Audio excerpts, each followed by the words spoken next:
Ազգային ժողովի մեծարգո նախագահ, հարգելի փոխնախագահներ, հարգելի գործընկերներ, սիրելի ժողովուրդ։ Ես կհարգեմ ազգային ժողովի նախագահի առաջարկը, հնարավորինս կրճատելով իմ ելույթը, չնայած ասելիքս բավականին շատ կարող էր լինել, բայց կանդրադառնամ որոշ հարցերի, որտեղ այստեղ հնչել է նախորդ քննարկման ժամանակ, երբ որ քննարկվում էր Պաշտպանության հանձնաժողովի նախագահի թեկնածությունը, որը շարունակվեց նաև պետայրավական հարցերի հանձնաժողովի նախագահի թեկնածության քննարկման ժամանակ։ Դա քննիչ հանձնաժողովի մասին է։ Պարզվում է, որ քննիչ հանձնաժողովի 44-օրյա պատերազմի հանգամանքների ուսումնասիրման զեկույցի մասին կասկածներ հայտնում են մարդիկ, որոնք դա կարդացել են։ Դրանք շատ սակավաթիվ են, բայց օրինակ Արթուր Խաչատրյանը եւ Գեղամ Մանուկյանը կարդացել են։ Ես կուզեի, որպեսզի բոլորը կարդան, նաև մեր նոր պատգամավորները, որոնք արդեն ունեն իրավասություն, իջնեն գաղտնի բաժին եւ ծանոթանան այդ զեկույցին։ Ինչի համար, որովհետեւ դա արդեն կհանի շահարկման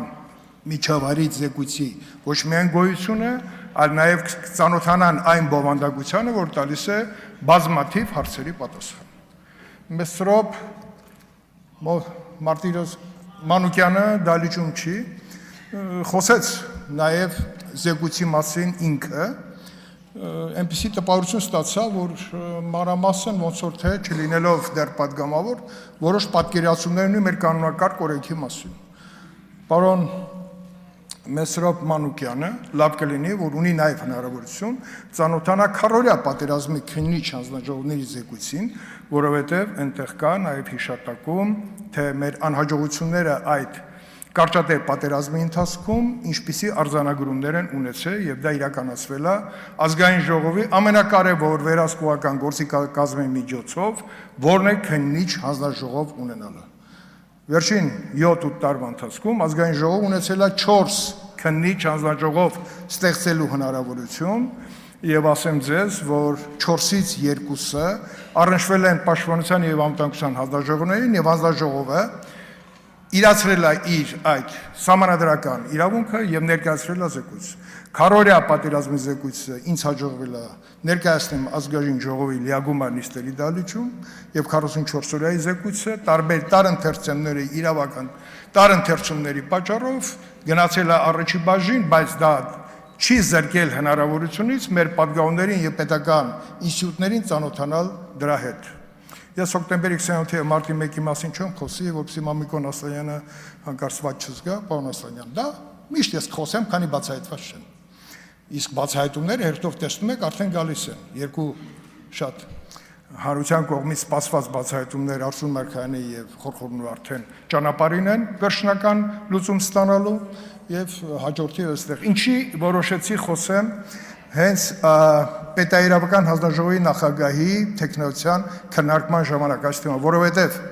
քննիչ հանձնաժողովի աշխատանքի ընթացքում պարզ դարձավ, որ իրավական հարցեր կան, որոնց լուծումը պետք է գտնենք Տիկին Ջուլակյան։ Ես համոզված եմ, որ միասին դա կանենք, որովհետև քառօրյա պատերազմի ժամանակ գտնվեց մեկ նախկին պաշտոնյա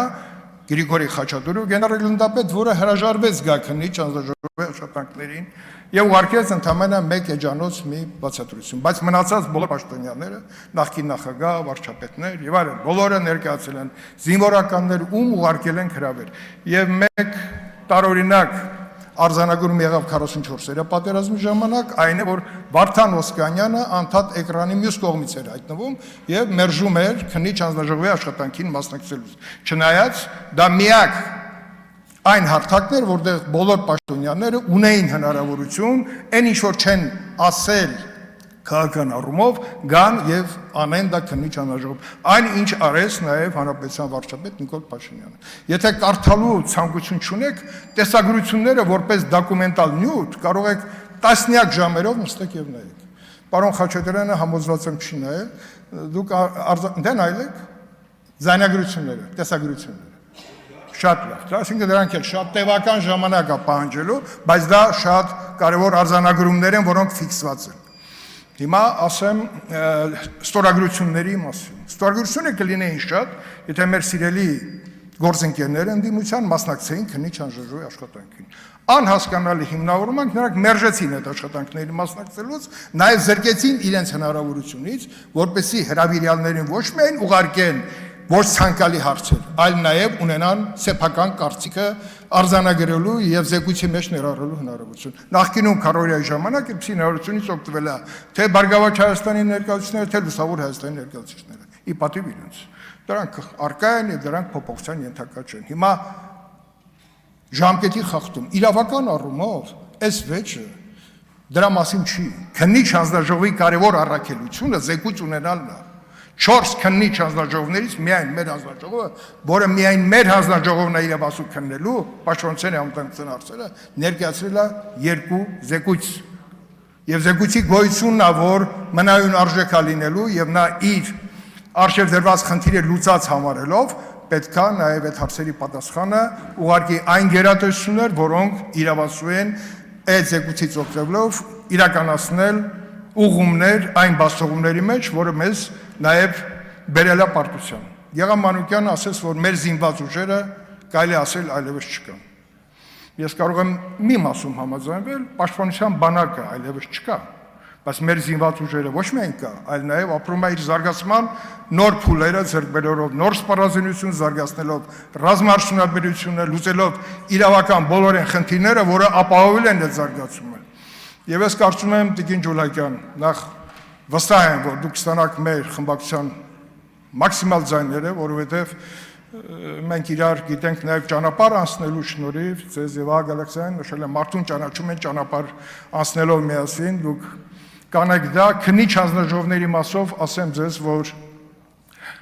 այն խնդիրը, որ հրավիրյալները պետք է իրավունք չունենան, չներկայանան, այդ խնդիրը օրենսդրական լուծում է պահանջում։ Կարծում եմ պարոն Հարություն Հարությունյանը մեզ օգտակար կլինի այդ հարցի լուծմանը մասնակից լինելու, որովհետև այդտեղ մենք չհաջողեցինք ճիշտ մշակումներ ունեցանք պաշտպանության հանձնաժողովում, բայց այստեղ էլ պետք է